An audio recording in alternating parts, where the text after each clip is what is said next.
Today we're trying on some new kicks for the old 1980 Toyota long bed. And I have plenty of shoes to choose from.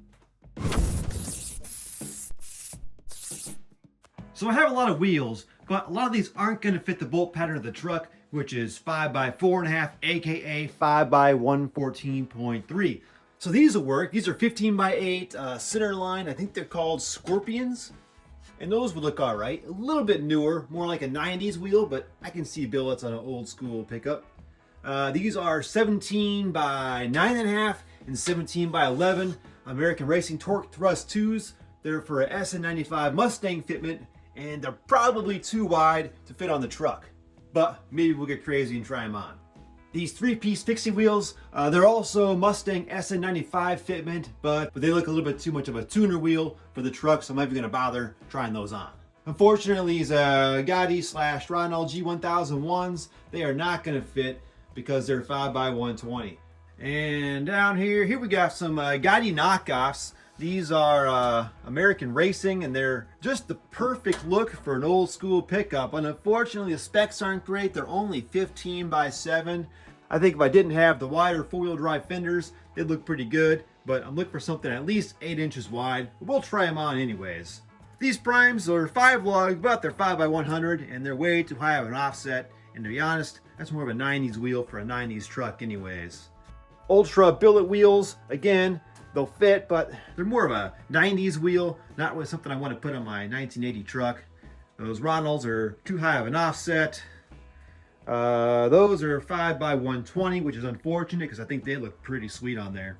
That's like some huge Dodge bolt pattern, 5x5.5, I think, so that's not going to work. We've got some Ultra Type 112s back here, but again, that's another 90s wheel, not really going to look right on an old school pickup. But here's what I've been waiting for. This is a 15x10, and it's basically the exact same as an Eagle 028 wheel. I don't know if these are the original center caps. They're Mangles, which is, I believe, a South American, maybe Brazilian wheel company from back in the 90s. But the sticker on the center cap is pretty much done, and I'm not even sure it's original because it has a weird space here around the edge.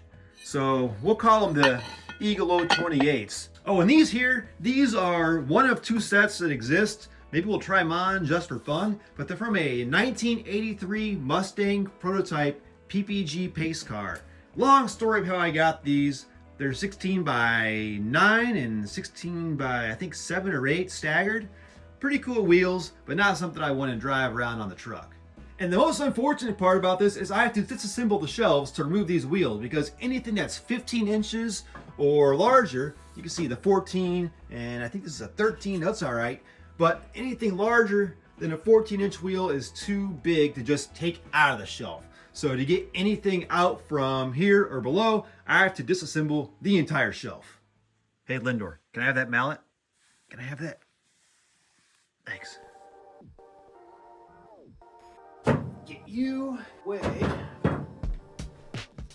And all these old school mesh wheels, these are all BMW, so they're 5x120, and unfortunately, they're all 14-inch, which isn't gonna work. Another 14-inch BMW wheel. Here's one of the Gotti knockoffs. These are pretty cool. I've been saving these for the 1985 4Runner. What do you guys think? There it is. This is a knockoff of the Gotti J55 wheel. It would need repolished anyways, but that's another video. All right, so we got the 15x7s, 15x10s, 15x8s, staggered 17s, and some staggered 16s to try on. These OEM steel wheels are 14x5 inches, and these tires are a 205/75 R14. Well, that's not gonna work. That's gonna require a shank style lug nut. And it just so happens I have a set of those because the OEM Toyota alloys used these up until about sometime in the mid-90s. And no bueno, the diameter of the shank here is bigger than the hole in the wheel. So these aren't gonna work. Which is too bad because this style really complements the old school body of these trucks. even though they're gonna be sitting in a little bit, I think with a nice beefy tire, that could look really good. And this is the wider four-wheel drive fender. If I had the two-wheel drive fenders on, I think it'd look perfect. So here's a look at the rear, and you can see it is just about flush with the edge of the body line. But with no way to bolt them on, let's move on to the 15x8 center lines. The center lines used a regular acorn style lug nut, but the center caps didn't quite clear the aftermarket lug nuts I had.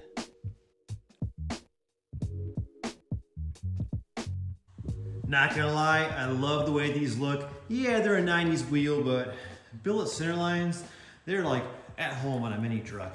Now the rear you can see is poking a little bit. Keep in mind these are 15x8. These have a 4-inch backspace on an 8-inch rim, which comes out to a 0 offset. And the front is actually just about flush with the fender. Well, obviously without tires mounted, but they look tiny. They look really small on this long truck. Not to mention the fender opening on a 2-wheel drive is smaller than a fender opening on a 4-wheel drive. So it looks even smaller up front because of this massive fender opening. Now I'm wondering if 16 or even 17 might be a better option. These 15x10 Eagles were originally on an old Jeep Wrangler with 31-inch off-road tires. They've been neglected and they're in rough shape, but with a good polish, I think I can get them looking like new again. 15x10, 3.75-inch backspace. I don't know how you guys roll around on 15x10s. Look how much poke that is with the 4-wheel drive fender. And look at the poke on this 2-wheel drive bed. Now my plan for this truck is when I redo the body, I have an extra set of 4-wheel drive fenders that I'm going to cut out and weld that flare onto this bed, because the factory 4-wheel drive beds only have a small flare and it just doesn't match the front, so I'm gonna replicate that on the back. In the meantime, for this bed, should I need some flares, I have some cheap eBay plastic flares that I can just screw on. I love the look of an old school deep dish 5-star, but I'm noticing that the wider I go on these wheels, the lower I'm gonna have to go for it to look good. I don't know how tall a stretched, say 205 50R 15 tire would be on these 15x10s, but right now, I wouldn't clear that lug nut if it was sitting up in the road. And the back is about the same, right where the shock mounts there. And if I did put on these eBay fender flares here, I'd have about maybe 2 inches of poke. So maybe about the same as the front.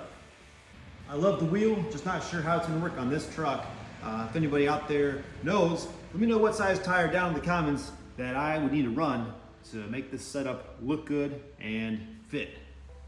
So far I've seen that a squared setup is gonna work best on this truck, but we'll try these anyways. I won these PPG Pace Car wheels at a silent auction back in the day. I thought they could be Centerlines, but I reached out to Centerline and they said they never made them. They still have the original Goodyear Eagle VR50 tires, which have to be about 40 years old now. The prototype Mustang that these came from lives in Jack Roush's museum, sitting on the other known set of these unknown wheels. I did measure the specs before I put these on. They're actually 16x8 up front and 16x10 in the back, and both front and rear have a 5.5-inch backspace. I love the design of the wheels because it's period correct to the early 1980s. However, they're a little bit too aggressive in the back and a little bit skinny up front.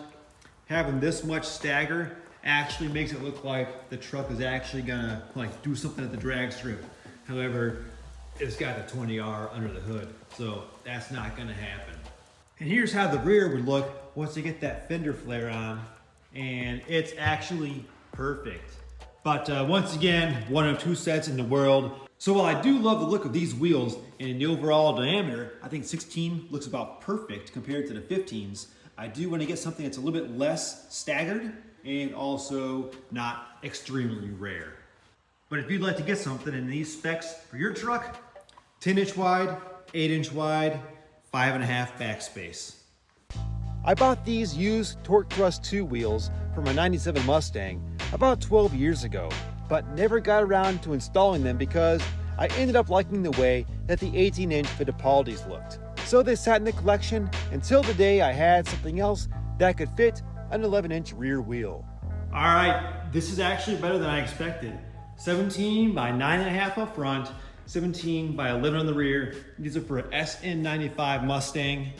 They actually sit in pretty good. The rear is just inside flush from the fender flare. And the challenge on these is actually going to be the clearance on the inside. If you look at those bolts at the bottom of the radius rod, I can't even fit my index finger. I think I'd have to do stick-on weights on this setup. So everything is fine up top. Keep in mind I do have 2-inch drop spindles in this truck, so it may be different if you don't have 2-inch drop spindles, but that really takes effect down at the bottom. Look at the bottom of the radius rod here. Those bolts are within, I'd say, what, 5 millimeters, maybe less, of touching the inside lip of the rim here. In fact, if I didn't have this on this block, I'd turn the wheel and see if it would knock that weight off. Stick-on weights for sure. Now let's take a look at the rear. It's incredibly close to touching the frame. And I have about the same. I got the tip of my index finger up here. And how we doing on the leaf? Same, tip of the index finger. So I'd say we're about maybe 1/4 of an inch clearance back here. However, I think the problem is, yep, right there. The bottom of the U-bolts is hitting the inside of the rim, which those could be cut down farther and that would clear. And let's see from the front how it looks. Oh man, that is so close. So we got about, once again, I could barely get my index finger between the bottom of the shock mount and the edge of the rim here. Definitely would have to cut those bolts down though. Parking brake cable's okay. And again, so close to the frame, but it works. So having thrown these on here just pretty much, for science, not expecting these to even fit at all, there's actually a chance I can go with these. All right, I've got it back up off the block. Let's go see about that turning radius. Squeak, squeak. And yep, it's gonna hit that bolt. I'm looking from the back here, and that front bolt is touching the inside of the wheel. So that's gonna be the issue with this setup. I could get around that by running a spacer up front. These are 1-inch spacers that I had lying around, but the center bore was a little too small to clear the front hub of the Toyota. However, I did save the 1.5-inch spacers that came on the 1987 lifted 2-wheel drive truck from like 6 years ago. Sometimes I wonder why I hoard so many parts for these trucks. And then a moment like this happens and it all makes sense to me. After figuring out which lug nuts went with which spacers, I got the front 9.5-inch wide wheel mounted. And it now cleared the lower bolts on the radius rod. So with these giant spacers, which are 1.5 inches thick, because I couldn't use the 1-inch thick ones because they wouldn't fit the center bore, the wheel now sticks out a little bit farther than I'd like. So now I think I'd also like to get maybe another 1/2 inch or so spacer and put that on the back, or get a smaller 1-inch spacer that does fit the front, take the front wheel back in a little bit. But the good news is, these 17s, they can work. I can't believe I didn't think of that earlier. The rears are drums, so there is no hub. So those 1-inch spacers will fit on the rear, and that brings the rear 17 by 11 out just about, I'd say, just the outer lip is past flush here. And how's the front poke look? Just the outer lip is past flush. So that exactly evens things up perfectly. So now I can say these will work. Not to mention, my U-bolts aren't in any danger of hitting the inside of the rim anymore. And speaking of spacers, I went ahead and I bought something just in case. Another set of spacers, and these are actually adapters to go from 5.5 to 5x120. And these are going to allow me to run these, the Ronald Gotti G1001 wheels. These are 9 inches wide, going from bead to bead, and these are 8.5. But we've gone this far, let's throw them on. I originally bought the 16x9 pair of these rare G1001 wheels almost 15 years ago on eBay for cheap, like 150 bucks. I searched for another 16-inch pair for about 10 years before I came across a set of 3 8.5-inch wide, again on eBay, for a couple $100. First impression, I do like the 16s versus the 15s. It's hard to see again without the tire being on there, but it does fill out the wheel well a little bit better. Let's check on the width here. Keep in mind, I've got the 8.5s in the front, and we're just about perfectly flush.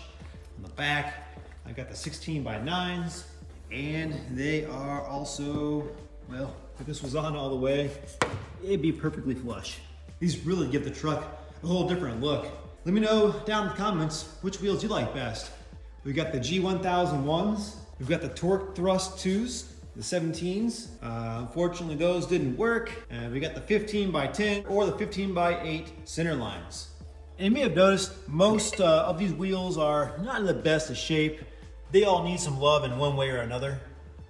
And eventually, I'll get around to finishing all these different wheels in future videos. Thanks for watching.